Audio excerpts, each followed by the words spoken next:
যখন পানি দরকার পড়ে তখন তাকে আটকিয়ে, যখন দরকার নেই তখন দেয় ভাসিয়ে। বুঝতেই পারছেন যে প্রতিবেশী রাষ্ট্রের কর্মকাণ্ডের কথা বলছি। প্রতি বৎসর বন্যার মৌসুমে আমরা যখন বন্যার কথা শুনি তখন ভাবি এটা প্রকৃতির খেলা। কিন্তু সব সময় কি প্রকৃতির খেলা, নাকি এর পেছনে লুকিয়ে থাকে প্রতিবেশী রাষ্ট্রের কোনো অদ্ভুত কর্মকাণ্ড? সম্প্রতি ভারতের ত্রিপুরা রাজ্যের দুম্মুল জলবিদ্যুৎ কেন্দ্রের বাঁধ খুলে দেওয়ার ঘটনা নতুন করে আলোচনায় এসেছে। ৩১ বছর পর ২১শে আগস্ট ভারতের ত্রিপুরায় ৩টি বাঁধ খুলে দেওয়া হয়। এর ফলস্বরূপ গলবতী ও ফেনী নদীর পানি হঠাৎ বেড়ে যায় ও বাংলাদেশের সীমান্তবর্তী গ্রামগুলো প্লাবিত হয়। জমির পর জমি জলমগ্ন, আর কৃষকদের মাথায় হাত। এখানে একটা প্রশ্ন থেকেই যায়, ভারত কেন এই সিদ্ধান্ত নিল? কেন তারা বাংলাদেশের আগাম সতর্ক করেননি? ভারতীয় পররাষ্ট্র মন্ত্রণালয় দাবি, ত্রিপুরায় গোমতী নদী থেকে পানি ছাড়ার কারণে নাকি বাংলাদেশের বন্যা পরিস্থিতি তৈরি হয়নি। কিন্তু বাস্তবতা যেন ভিন্ন কথা বলছে।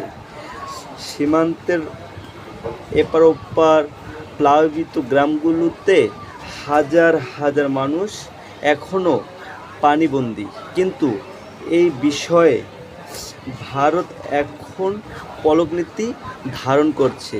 পলক যেমন বলেছিল ইন্টারনেট তারা বন্ধ করে নাই, বন্ধ হয়ে গিয়েছে, তেমনি ভারতের পররাষ্ট্র মন্ত্রণালয় সংবাদ বিজ্ঞপ্তিতে বলেছে তারা বাঁধ খোলেনি, একা একা খুলে গিয়েছে।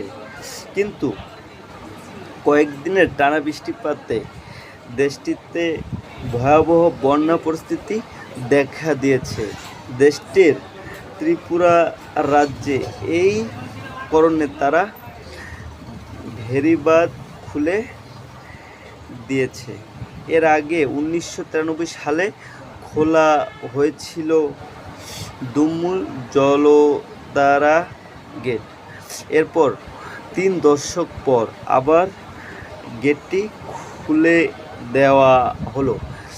এর আগে ২০২২ সালের মে মাসে ভারতের আসাম ও অরুণাচল প্রদেশে অতিরিক্ত বৃষ্টিপাতের ফলে সৃষ্ট পাহাড়ি ঢল যখন বাংলাদেশের সিলেট অঞ্চলে ভয়াবহ বন্যার সৃষ্টি হয়, তখন একই ধরনের পরিস্থিতি দেখা গিয়েছিল। ১৯৮৮ ও ১৯৯৮ বন্যা ছিল দেশের সবচেয়ে ভয়াবহ। কিন্তু ২০১৭ সালের বন্যাও আমাদের স্মৃতিতেও অমলিন। সেই বন্যায় ভারত, নেপাল সহ ভুটানের পানি আমাদের দেশের উত্তরে আঘাত আনে। প্রতি বছর হাজার কোটি টাকার ক্ষতি, প্রাণহানি আর মানুষের চরম দুর্ভোগ। এমন পরিস্থিতিতে কেবল প্রকৃতির ওপর দায় চাপানোই কি যুক্তিযুক্ত, নাকি এর পেছনে